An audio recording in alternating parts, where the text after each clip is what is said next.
Hello, my friends. Welcome to yet another episode of PMP Exam Situation Room. Today, I'll be sharing more questions with you from the process domain, and I really want to stress what the purpose of all this is. The purpose is to sensitize you to the questions that ask, what should the project manager do next? What should the project manager have done to prevent this? Or what is the best thing to do? So on and so forth. So as we go through this, I want you to get into the groove of these questions so that when you get to your exam, there'll be no surprises. Here is your first question for today.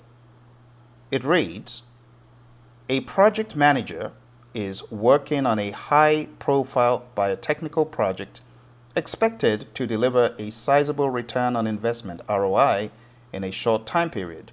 During a critical phase of the project, a key stakeholder expresses dissatisfaction with the project's direction, threatening to withdraw support. What should the project manager do? I'm going to give you some time to think about it as usual. If you need more time, hit the pause button.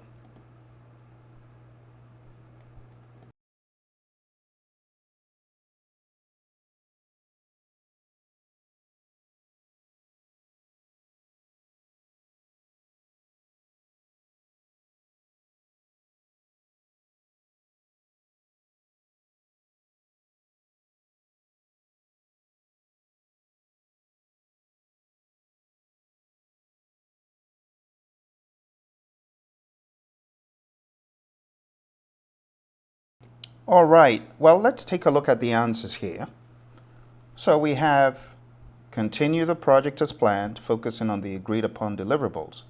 Well, this option is not the best because we shouldn't be continuing as planned if the stakeholder has expressed dissatisfaction. So for something like this, on the exam, you will have the option to cancel whatever you believe is not a sensible option. So let's strike that out. B, arrange an emergency meeting with stakeholders and suggest that the customer discusses their concerns with higher management. It's like passing the buck. This is not a very good option, saying go discuss with senior management. So we'll cancel that. It's not a very good one either. Let's take a look at what else we've got.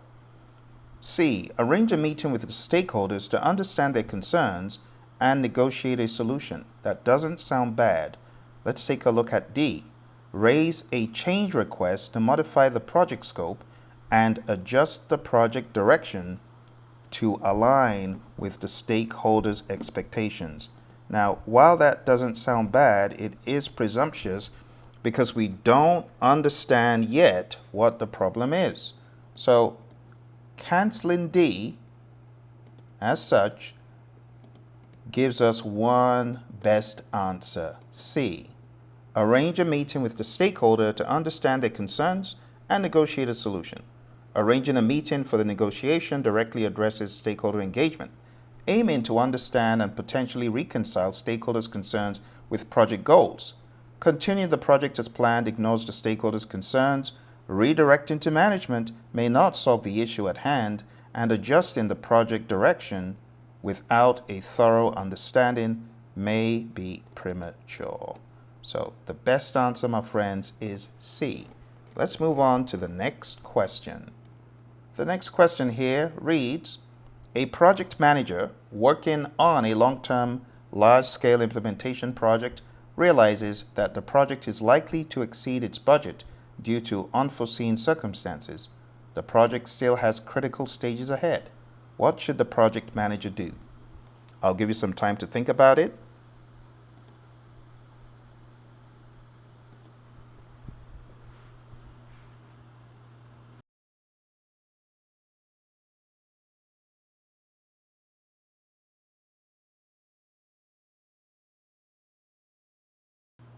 Let's take a look at the options we have, my friends. Taking a look at the very last option, let's start from the bottom up this time. We have continue with the current plan and address the budget overrun at project completion. Well, that doesn't make sense. It said you're likely to exceed budget due to unforeseen circumstances. Critical stages still ahead. you shouldn't continue with the plan as is. You've got to address the budget before you get there. So let's go ahead and cancel option D. C. Reduce the project scope to stay within the original budget, thereby satisfy management's budget concern and offer some value, and that is option C. Well, think about it. If you stay within the original budget, what is likely to happen? You are likely to exceed the budget. So this is giving you an out to do some risk management. C is not giving you any opportunity to do proactive mitigation or management, right?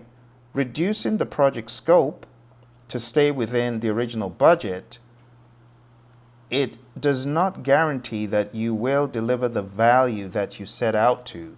So you are actually introducing the risk of not delivering the value that the customer wants. This could be rather risky, and for that reason, I would not choose this as an option. I would eliminate it. Let's take a look at B. Evaluate the TCPI to present status to management and request additional funding to cover the extra costs.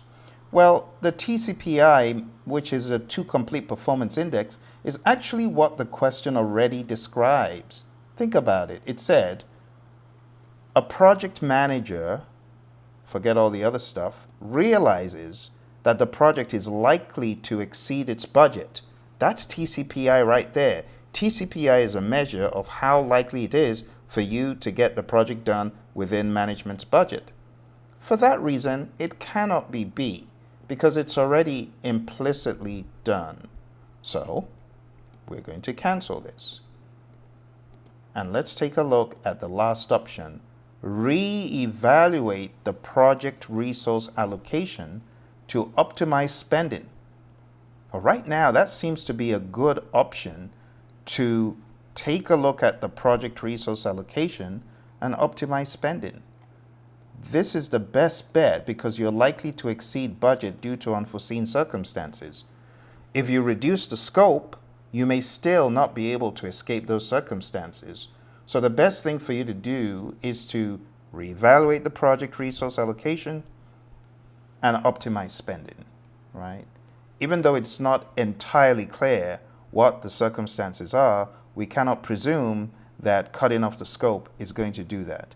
So while I know it is a very narrow line, fine line between A and C, the best answer is A. Reevaluating resource allocation is a proactive approach to manage the budget effectively. Requesting additional funds may not be feasible. Reducing the project scope could impact the project's objectives, and continuing without adjustments, which is D, might lead to significant budget overruns. All right, let's move to our next question, my friends. Here we go with question 8. Let's make that a little bit bigger so you can see it. And it reads, the project manager notices that several tasks are running behind schedule, potentially delaying the project's completion. What should the project manager do? I'll give you time to think about it. Hit the pause button if you need more time.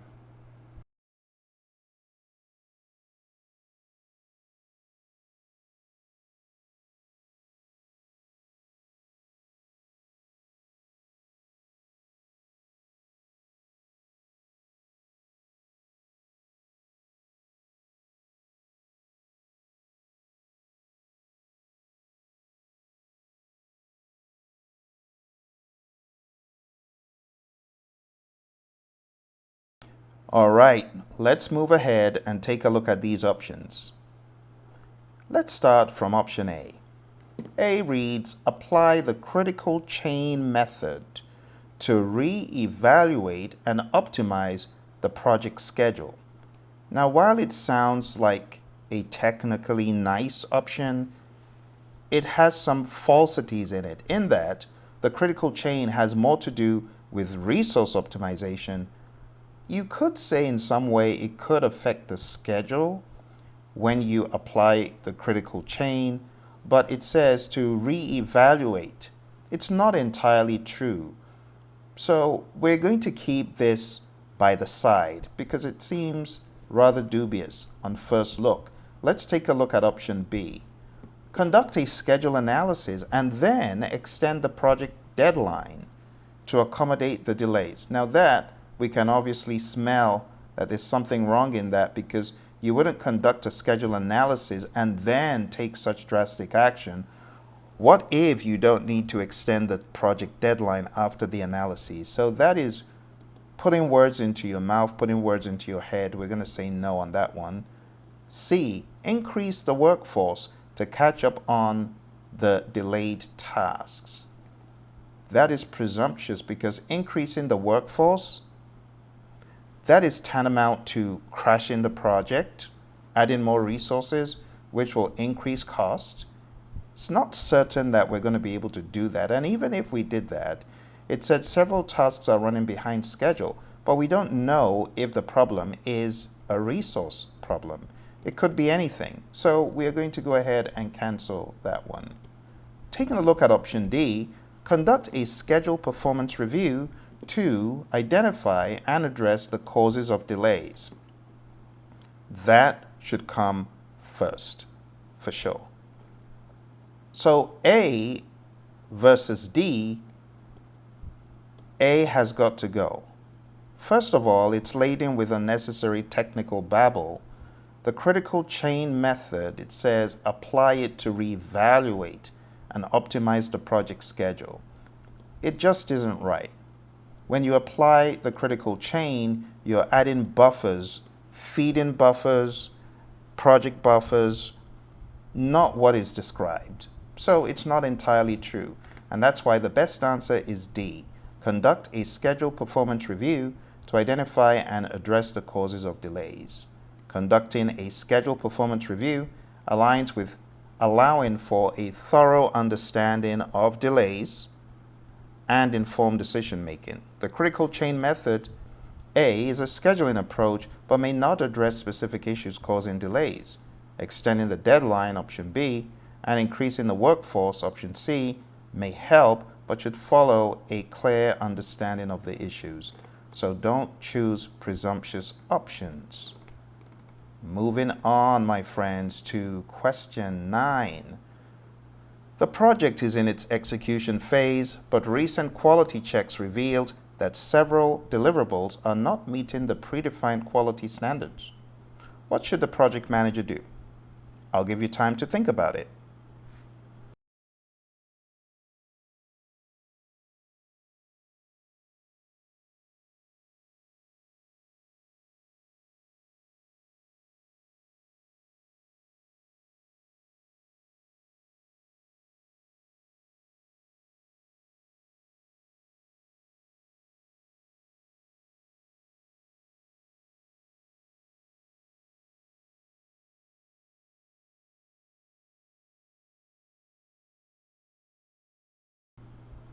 Okay, well, hit the pause button if you need more time, but let's take a look at the options that we have here. Let's start from the bottom up. Option D. Inform the stakeholders about the quality issues and seek additional resources. While it says the deliverables are not meeting quality standards, seeking additional resources is not a given for solving these problems. Let's take a look at C. Conduct a root cause analysis to identify why quality standards are not being met. It's not a bad thing. Let's leave C and let's check B. Perform a quality control check to lower the quality standards to align with the current level of deliverables. It's like saying, here's a bad product. Let's make the deliverable quality standards align with this bad product. No. So B has got to go. B is bogus, doesn't even make sense when you look under the hood of that option. A, carry out a quality audit and continue with the current plan to make adjustments in the final phase. It's like, do all this work, find out why something is working or why it's not, whether it's working or whether it's not, and just continue as is? No. That doesn't make sense. It sounds technically sensible until you scrutinize it. And that's why the best answer for this, my friends, is C. Conduct a root cause analysis to identify why quality standards are not being met. Conducting a root cause analysis, option C, directly addresses the issue of quality. Seeking to understand and rectify the cause of noncompliance, continue without adjustments, A, might lead to larger issues later. Lowering standards, B, could compromise the project's objectives, and whilst informing stakeholders and seeking resources is important, it does not directly address the quality issues. And that's why the answer is C.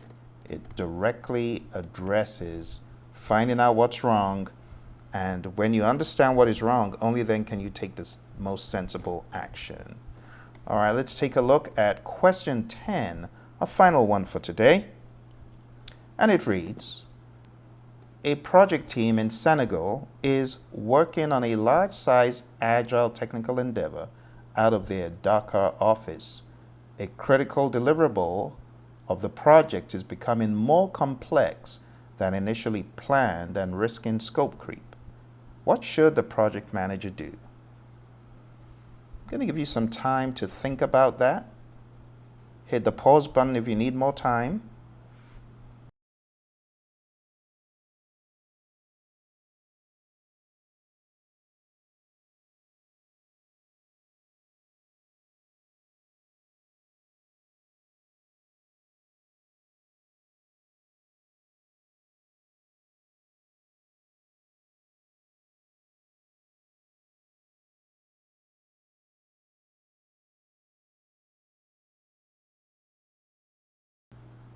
All right, so before we take a look at the answers, I want to thank you for joining me, but hit the like and subscribe button so that others will be notified when there are more videos, and so that you will also be notified. You know how the algorithm works. The more likes, the more people get to know that these are available. By the way, there are many more in these series of questions that I have on the channel. So do subscribe to the channel and you will continue to get notified about other videos in this episode, PMP Situation Room. All right, let's take a look at the options from the top down. A, implement scope control measures to ensure the deliverable remains within the original scope. So, taking a look at what is at hand, the deliverable is becoming more complex, and it risks scope creep. Now, what happens if we ensure the deliverable remains within the original scope? It sounds like we may not be addressing this project becoming more complex. It's like the project is becoming more complex. Let's control it and make sure that we don't have any scope creep. But what if you are trying to ensure a project remains within the original scope, whereas the scope may need to expand? You can see A is a little bit restrictive, you see. So implement scope control measures to ensure the deliverable remains within the original scope. It doesn't even say scope creep. It's saying keep the project within the original scope. You can see it's not telling you to prevent scope creep, but it's psychologically directed in making you think you're doing good. But when you look under the hood, remain within the original scope, that is not always possible. Therefore, I want to question A. Let's take a look at B. Redefine the scope to include the additional complexities, since without these, the project is rendered useless. It does not directly say that in the question, so I'm just going to go ahead with a bold move and cancel that. Sometimes you just have to leap out and go with your gut. Let's take a look at C. Consult with stakeholders after assessment of the impact of the increased complexity. Okay, so consult with the stakeholders, not to assess the impact, but consult with them after the assessment of the impact of the increased complexity.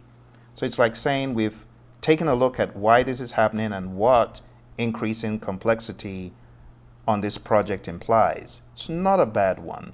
So taking a look at C versus A, I am going to go ahead and get rid of A only because C is a better choice. Let's take a look at D.